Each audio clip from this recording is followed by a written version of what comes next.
सोने का अंडा देने वाली मुर्गी। एक गांव में एक किसान अपनी पत्नी के साथ रहता था। उनका एक छोटा सा खेत था जहां वे दिन भर परिश्रम किया करते थे। किंतु कठोर परिश्रम के उपरांत भी कृषि से प्राप्त आमदनी उनके जीवन यापन हेतु पर्याप्त नहीं थी और वे निर्धनता का जीवन व्यतीत करने हेतु विवश थे। एक दिन किसान बाजार से कुछ मुर्गियां खरीद लाया। उसकी योजना मुर्गियों के अंडे विक्रय कर अतिरिक्त धन उपार्जन था। अपनी पत्नी के साथ मिलकर उसने घर के आंगन में एक छोटा सा दड़बा निर्मित किया और मुर्गियों को उसमें रख दिया। भोर होने पर जब उन्होंने दड़बे में झांक कर देखा तो आश्चर्यचकित रह गए। वहां अन्य अंडों के साथ एक सोने का अंडा भी पड़ा हुआ था। किसान उस सोने के अंडे को अच्छी कीमत पर जौहरी के पास बेच आया। अगले दिन फिर उन्होंने दड़बे में सोने का अंडा पाया।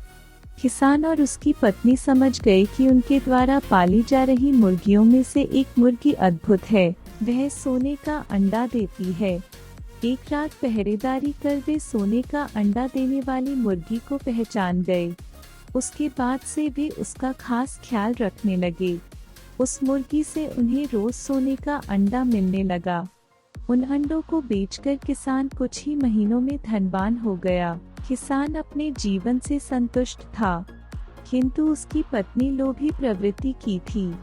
एक दिन वह किसान से बोली, आखिर कब तक हम रोज एक ही सोने का अंडा प्राप्त करते रहेंगे? क्यों न हम मुर्गी के पेट से एक साथ सारे अंडे निकाल लें? इस तरह हम उन्हें बेचकर एक बार में इतने धनवान हो जाएंगे कि हमारी 7 पुश्तें आराम का जीवन व्यतीत करेंगी। पत्नी की बात सुनकर किसान के मन में भी लोभ घर कर गया। उसने मुर्गी को मारकर उसके पेट से एक साथ सारे अंडे निकाल लेने का मन बना लिया। वह बाजार गया और वहां से एक बड़ा चाकू खरीद लाया। फिर रात में अपनी पत्नी के साथ वह मुर्गियों के दड़बे में गया और सोने का अंडा देने वाली मुर्गी को पकड़कर उसका पेट चीर दिया। किंतु मुर्गी भीतर से सामान्य मुर्गियों की तरह ही थी। उसके पेट में सोने के अंडे नहीं थे। किसान और उसकी पत्नी अपनी गलती पर पछताने लगे।